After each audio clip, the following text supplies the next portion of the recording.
Okay, so the poem I picked was After Death, so I'm going to go ahead and read that. The curtains were half drawn, the floor was swept, and strewn with rushes, rosemary and may, lay thick upon the bed on which I lay, where through the lattice ivy shadows crept. He leaned above me, thinking that I slept, and could not hear him, but I heard him say, poor child, as he turned away. Came a deep silence, and I knew he wept. He did not touch the shroud or raise the fold that hid my face, or take my hand in his, or ruffle the smooth pillows from my head. He did not love me living, but once dead. He pitied me, and very sweet it is to know he still is warm through I am cold. Alright, so what we're going to do is we're going to go ahead and start off with the title. And as I thought of the title, I thought of course, you're talking about someone dead and like them looking back on like their past or like what happened before it. And so we're looked at that. And then so I noticed that throughout the entire poem, it was talking about like half drawn or ivy shadows crept. It's kind of dark and sad going through it. And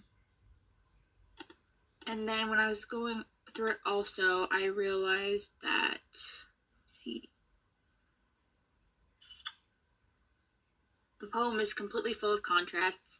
And when they mention rosemary, it is mentioning remembrance because this person is dead. So, yeah. And then when they mentioned he leaned above me, thinking that I slept, and could not hear him, but I heard him say, poor child, as he turned away. I took that as him believing or feeling like he had a connection, but the poem was very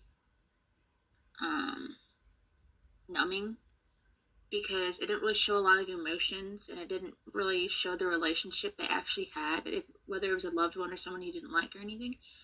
And then he mentions he did not touch the shroud or raise the fold that hid my face or take my hand in his.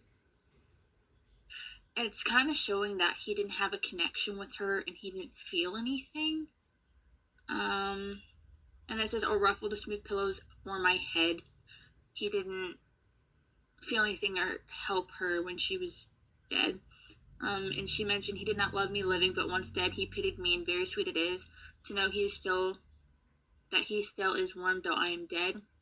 The last two lines show her being the speaker being kind of sarcastic because though when she was living he didn't feel anything, now what he actually feels is just pity of her. Oh, she's dead, it's not a big deal kind of thing. She's upset that he's still living because of stuff he did, but she's dead for some reason, so she's just kind of struggling with that